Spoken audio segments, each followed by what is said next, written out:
or too fast carries risks of its own. Ultimately, we're working to a timetable that is set by the progress of the virus itself.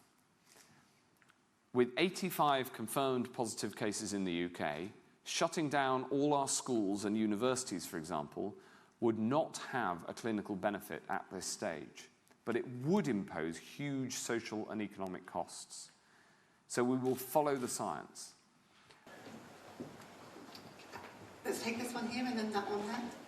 Research has been ongoing ever since the moment that COVID-19 was identified at the end of last year.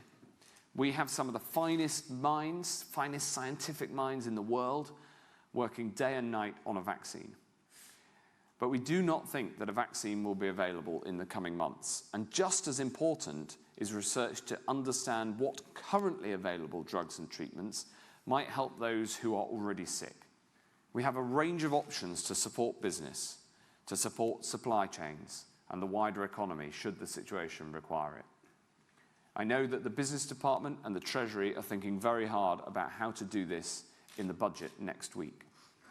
I know the hit that many businesses are already taking. I understand the sense of trepidation that something outside your control is such a looming risk on the horizon.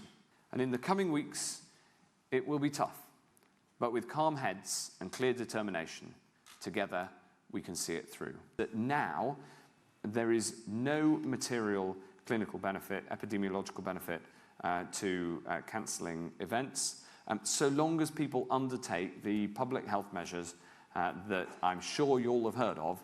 Wash your hands, and if you have